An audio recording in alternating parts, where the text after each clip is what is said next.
উল্টুর বাপ, তুমি উঠছো না কেন? কি হয়ে গেল তোমার? ও আমার জানের জান ভগবান, প্রাণের চেয়ে প্রিয় স্বামী, কি হয়ে গেল তোমার? ওঠো, ওঠো। हाय भैया बिल्ला আমি তো একেবারে একা হয়ে গেলাম। যদিও একা হয়নি, আরো অনেকজন আছে। তাও তোমার মতন আর কেউ হবে না।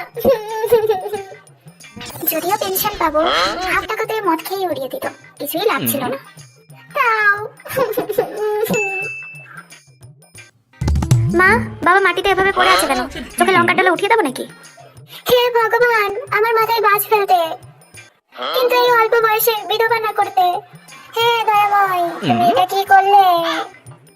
মা, বললে না বাবার কি হয়েছে? এখানে শুয়ে আছে কেন? শুয়ে নেই রে বল্টু, তোর বাপ মরে গেছে। কি, মালটা টপকে গেছে? মানে বাবা আর এই দুনিয়াতে নেই? মানে বাবা মারা গেছে? হ্যাঁ হ্যাঁ, এটাই সত্যি। এক কথা 14 রকম ভাবে বলাটা কি খুব জরুরি? কিন্তু কিভাবে? আগে থেকে কোনো রকম অ্যালার্ট করলো না, কোনো নোটিফিকেশন দিল না। এই পাপি লোকটা এত তাড়াতাড়ি কি করে চলে গেল? মদ খেয়ে রাস্তায় উল্টে পড়েছিল, উল্টো সাইড দিয়ে গাড়ি এসে পেটের উপর চাকা তুলে দিয়েছে, ব্যাস এও উল্টে গেছে। উফ, এবার থামো, সবকিছু আমার কেমন উল্টে পাল্টে যাচ্ছে। একটা টাকা পয়সা দিয়ে গেল না, কোনো জায়গা জমি বুঝে দিল না, এ কেমন নিকম্মা বাপ। আরে এরকম ভাবে বলতে নেই, এখনই লোকজন চলে আসবে, তারপর বলবে আমরা অত্যাচার করে মেরে ফেলেছি। চুপচাপ বসে কান্না কর, লোকে যেন ভাবে তোর বাপের মৃত্যুতে আমরা কত দুঃখী। ও আমার বাবা, তোমার কি হয়ে গেল? মরার নাটকটা করে ভালোই করেছি। ভিতরে ভিতরে এত কিছু চলছে আমার তো জানাই ছিল না। আরে এটাকে নিচে শুয়ে রেখেছে কেন? ওখানে বেড খালি পড়ে আছে, অনেক ছুঁড়ে ফেলো। মনে হচ্ছে এটা নেশা আজকে আর কাটবে না। এখন তো মাটিতে শুয়ে আছে, একটু পরে চিতায় শুয়ে থাকবে। মানে এ ঠিক আছে তো?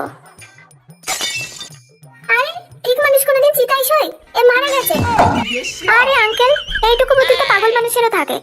আরে আমার সেটিং ভালোই হয়েছে, মারা গেছে, কিন্তু এ খুব ভালো মানুষ ছিল, কোনো দিন নিজের টাকায় মদ খায়নি।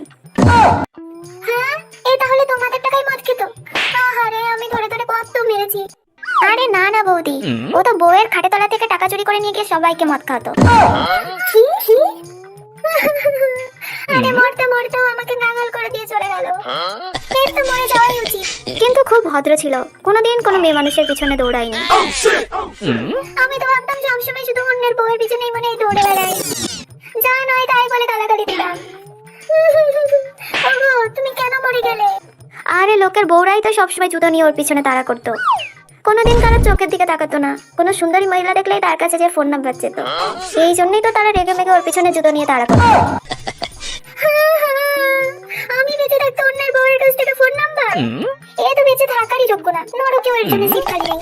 সে যাই হোক, মনের দিক থেকে কিন্তু খুব শক্ত ছিল। হ্যাঁ, আমি তো শুধু একে নিকম্মা ভেবে গেছি। না, এর আরো কিছুদিন বাঁচা উচিত ছিল। বেচারা, লোকের বউদের কাছ থেকে এতবার মার খাওয়ার পরেও ও তাদের কাছ থেকে ফোন নাম্বার চাওয়া কিছুতেই বন্ধ করেনি। নিকুচি করেছে এর বেঁচে থাকার, এ বেঁচে থাকারই যোগ্য না। ভালো হয়েছে মরে গেছে, নাহলে আমি নিজেই কখন একে মেরে দিতাম। আরে জামাই, এখনো ঘুমোচ্ছ? ওঠো, চোখ খোলো, দেখো সকাল হয়ে গেছে। আরে দাদু, বাবা ঘুমাচ্ছে না, মারা গেছে। আরে পাগল, আমি জানি এই সময় একটু নাটক করতে হয়, যাতে দেখে মনে হয় আমি খুব দুঃখী। যা হবার ছিল হয়ে গেছে, এরপরে কি অনুষ্ঠান আছে সেসবের ব্যাপারে ভাবো। অনুষ্ঠান? অনুষ্ঠান আবার কিসের? ও, ব্যান্ড পার্টির বাজনা আনতে হবে নাকি? জামাই বিদায় বলে কথা, তাহলে সাথে 2 বোতল মদ আনিয়ে নি। বাজনা তালে তালে নাচানাচি করে এই মোটা বডিটাকে একটু কমিয়ে নেওয়া যাবে। আরে বাবা, তোমার মাথায় কি গন্ডগোল আছে? দাদু, মনে হচ্ছে তোমারও যাওয়ার সময় হয়ে আসছে। এই চুপ কর হারামজাদা। আমি অনুষ্ঠান মানে শ্মশানে অন্তিম সংস্কারের কথা বলছি, তোমার ব্যান্ড পার্টি না। শ্মশানে নিয়ে যেতে হবে তো, লোকজন ডাকো, যা যা করণীয় আছে সেগুলোকে করো। আরে সেসব তো ঠিক আছে, আগে একটু মন খুলে কাঁদি। ঠিক আছে, যা করো তাড়াতাড়ি করো, অত সময় নেই। জামাই, তুমি এভাবে ছেড়ে চলে গেলে, এ কি সর্বনাশ হয়ে গেল। ও জামাই, তুমি এটা কি করলে? জামাই, তুমি একবার ফিরে আসো, একবার ফিরে আসো। আরে শ্বশুর মশাই, আমি তো বেঁচেই ছিলাম, কিন্তু আপনার হাতে গলা চাপা পড়ে এবার আমি সত্যি সত্যিই মরে যাব। বাবা, যা করে তাড়াতাড়ি করো, একে তাড়াতাড়ি শ্মশান নিয়ে যেতে হবে। চলেই গেছে, আমার এখন এইটুকু বয়স, আমাকে তো অন্য কাউকে দেখতে হবে নাকি? আরে শ্বশুর মশাই, চলে যাওয়া মানুষ কোনোদিন ফেরত আসে? শ্বশুর মশাই? কোন সাইড থেকে আমাকে তোমার শ্বশুর মশাই মনে হচ্ছে? এক সাইড থেকে তো অল্প অল্প শ্বশুর হতেই পারেন, নিজের মেয়েকেই জিজ্ঞেস করুন। হ্যাঁ বাবা, এ ঠিকই বলছে। কি চরিত্রের দিক থেকে শেষমেশ তুইও তোর মায়ের জেরক্স কপি বেরোলি? এরা দুই বন্ধু, আর বন্ধুর শ্বশুর নিজের শ্বশুরেরই সমান না। হ্যাঁ সে তো ঠিকই। এই দেখো চলে এসেছে আরেক টাক, আমার বিধবা হবার বড় কারণ। আরে ভাই আমি কি করলাম? আমি তো আমার বন্ধুর মৃত্যু শোকে আসলাম। এটা কি হয়ে গেল? থাম, তুই কি মরে যাওয়ার দুঃখে কাঁদছিস? ওর টাকা ফুটানি মেরে মদ খেত, সেটা আর হবে না, সেই জন্য এত দুঃখ। আমি কি বুঝি না ভেবেছে? আরে এ তো তোমার অত্যাচারে খুব দুঃখী হয়ে খেত, খুব কাঁদতো যে আমার বউ আমাকে ধরে ধরে খুব মারে।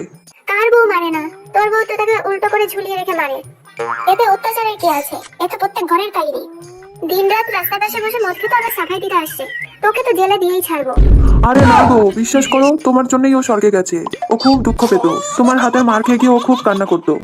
কি কি? না না, এ কোনো সময় স্বর্গে যেতে পারে না। কি কি? তাহলে তাহলে কি জামাই বেঁচে আছে? আমাদেরকে বোকা বানাচ্ছে? আরে না, এর যা কর্ম তাতে নরকই এর জন্য একমাত্র জায়গা।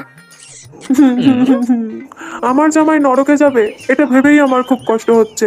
এরকম জামাই পুরো দুনিয়াতে আর একটাও ছিল না। ও জামাই, সরকারি চাকরিওয়ালা হিরের টুকরো ছেলে থেকে মেয়েকে বিয়ে দিয়েছিলাম, ভাবলাম পায়ের উপর পা তুলে নিজের জীবনটা চালিয়ে নেব। এটা কি হয়ে গেল জামাই?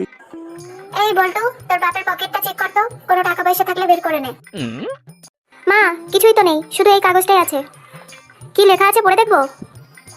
হ্যাঁ, পড়বি না তো কি বাঁধিয়ে রাখবি? এখানে লেখা আছে, আমার মৃত্যুর পর আমার গলায় একটা দড়ি দিয়ে আটকে রেখো, এটাই আমার শেষ ইচ্ছে।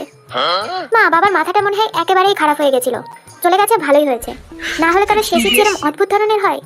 কথায় আছে মরে যাওয়া মানুষের শেষ ইচ্ছে পূরণ করতে হয়, না হলে কিন্তু ভূত হয়। ভূত? এই বলতো, আগে দড়ি নিয়ে এসে তোর বাবার গলায় আটকে দে।